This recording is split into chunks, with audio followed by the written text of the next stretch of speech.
大家好，欢迎回到任我行天下。这一集开始，我们来开启一个新的系列——日本。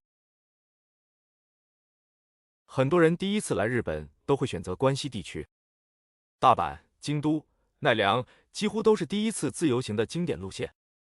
所谓关东、关西，具体是根据哪个关分的，随着历史变迁说法不一样，咱们出去玩也不用深究，反正就是西边京都、大阪、神户这一片地方就是关西。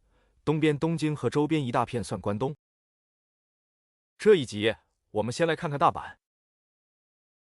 很多人觉得大阪没啥好玩的，就是吃吃喝喝，逛逛南波道顿窟，再加上个大阪城。其实大阪既有日本最热闹的一面，也有历史文化，还是整个关西自由行最方便的大本营。和东京这种世界级国际大都市比起来，作为日本第二大城，大阪更生活化一点。吃喝玩乐的氛围特别浓，人也比较热情一点。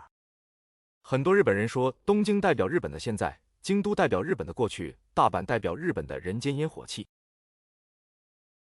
大阪市区其实并不复杂，第一次来建议主要玩几个地方：梅田、大阪城，加上南边南波的道顿窟和新斋桥一带，基本就够了。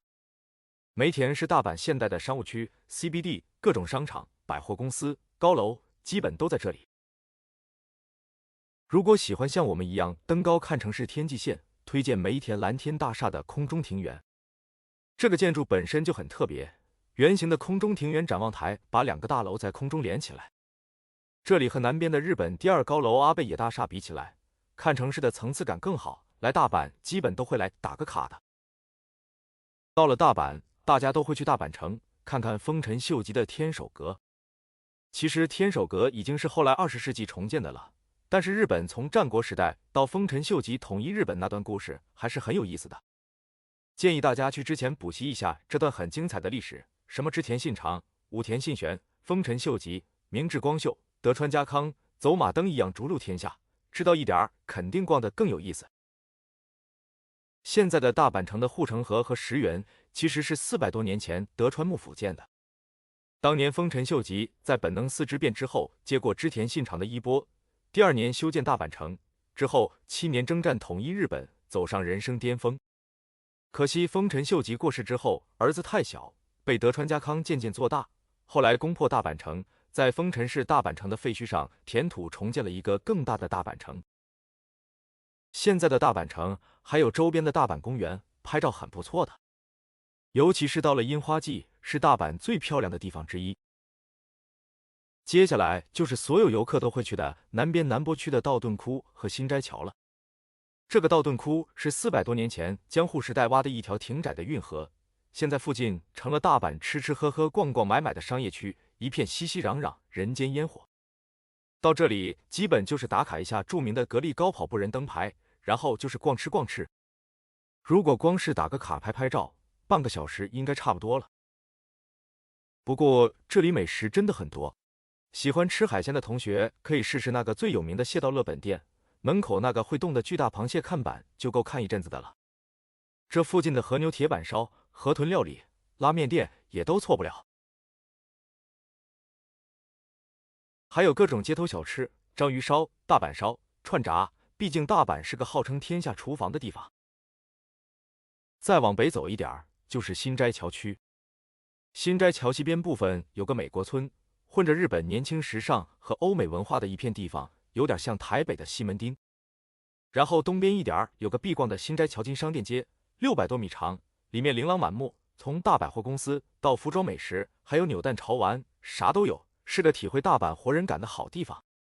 而且商业街是有顶棚的，刮风下雨都不怕。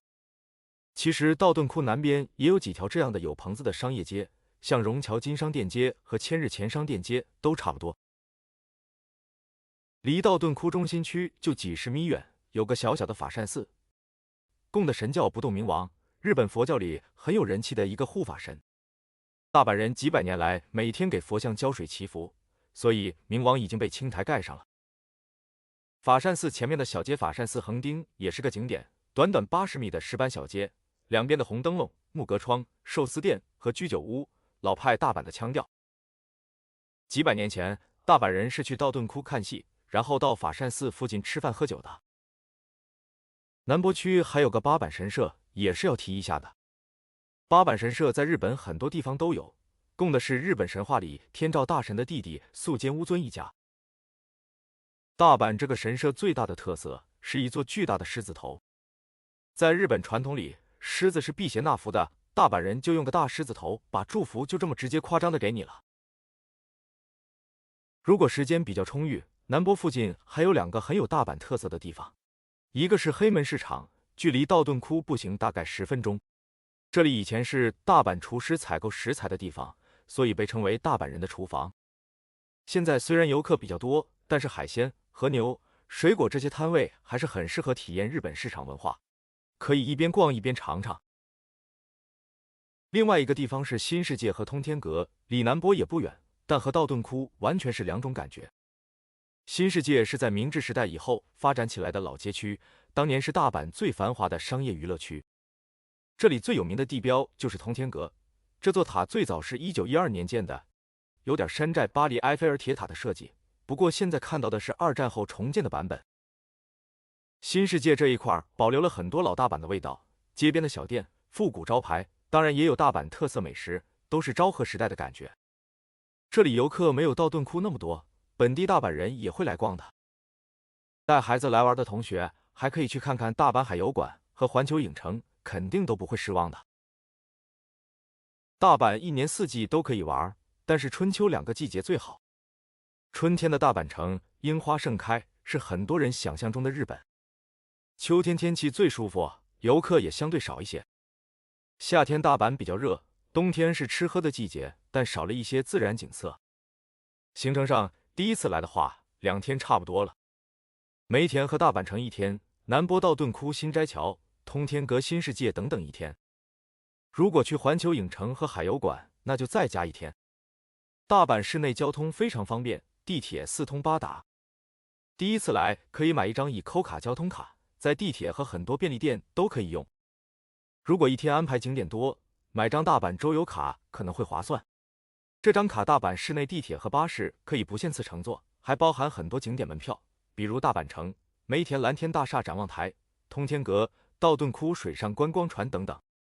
大阪市区其实不大，第一次来不要住得太远。最推荐的区域就是南波、新斋桥和梅田。喜欢晚上出来吃东西逛街，就住南波或者新斋桥。走路到道顿窟、美国村、黑门市场、法善寺、横丁。住梅田也很方便，大阪站、梅田站附近各种火车线路，就是晚上没南边热闹。大阪不是个靠著名景点取胜的城市，它没有东京那么国际化，也没有京都那么古典，但大阪最大的魅力就是它真实的生活感。从丰臣秀吉的大阪城到江户时代的商业城市，再到今天道顿窟的霓虹和街头美食，大阪几百年来一直热情、直接，而且懂得放松，享受生活。